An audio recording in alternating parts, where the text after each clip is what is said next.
ಕಾಂಗ್ರೆಸ್ ವಿರುದ್ಧ JDS tweet ಮಾಡಿರುವಂತಹ ವಿಚಾರಕ್ಕೆ ಸಂಬಂಧಪಟ್ಟ ಹಾಗೆ ಡಿಕೆ ಸುರೇಶ್ ಟಾಂಗ್ ಕೊಟ್ಟಿದ್ದಾರೆ.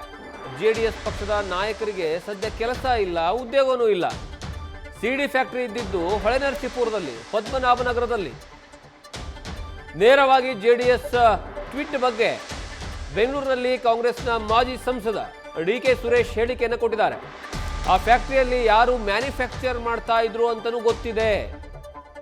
ಟ್ವೀಟ್ ಮಾಡ್ತಾ ಇರುವಂತಹ ಜೆಡಿಎಸ್ ಮುಖಂಡರಿಗೆ ಮಾತನಾಡುವಂತಹ ನೈತಿಕತೆ ಇಲ್ಲ.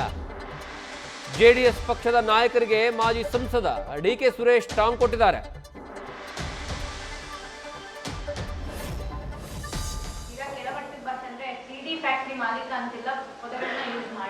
ಯಾರು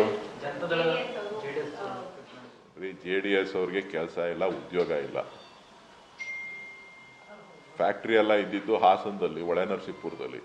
ಹೊಳೆನರಸೀಪುರಕ್ಕೆ ಹೋಗಿ ಕೇಳ್ಕೊಳ್ಳಿ, ಹೊಳೆನರಸೀಪುರಕ್ಕೆ ಹೋಗಿ ಕೇಳಲಿ, ಪದ್ಮನಾಭನಗರಕ್ಕೆ ಹೋಗಿ ಕೇಳಲಿ ಎಲ್ಲಿ ಫ್ಯಾಕ್ಟ್ರಿ ಇತ್ತು ಅಂತ.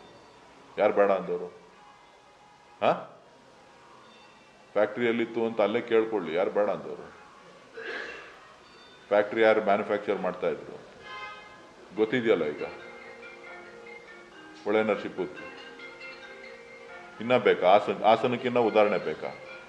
ಇಡೀ ದೇಶದಲ್ಲಿ ಅತ್ಯಂತ ಹೀನಾಯವಾದ ಕೃತ್ಯ ಯಾವುದಾದ್ರೂ ಒಬ್ಬ ಇತ್ತು ಅಂತ ಅಂದ್ರೆ ಅದು ಹಾಸನ ನಡೆದಂತ ದುರ್ಘಟನೆ. ಅದ್ರ ಬಗ್ಗೆ ಒಂದು ವಿಷಾದ ವ್ಯಕ್ತಪಡಿಸಕ್ಕಾಗದೇ ಇರುವಂತ JDS ನ ಮುಖಂಡರುಗಳು ಯಾರ್ಯಾರು ಟ್ವೀಟ್ ಮಾಡ್ತಾ ಇದ್ದಾರೆ, ಅವ್ರಗಳಿಗೆ ಈ ಬೇರೆದ್ರ ಬಗ್ಗೆ ಮಾತಾಡೋದಕ್ಕೆ ನೈತಿಕತೆ ಎಲ್ಲಿದೆ?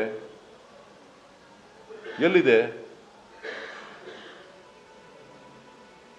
ದಯವಿಟ್ಟು ಅದನ್ನ ಬಿಟ್ಬಿಟ್ಟು ನಿಮ್ದೇನಿದೆ ನೀವು ನೋಡ್ಕೊಳ್ಳಿ. ನ್ಯೂಸ್ ಫಸ್ಟ್ ನಿರ್ಭೀತಿಯಿಂದ ನಿಮ್ಮ ಪರವಾಗಿ.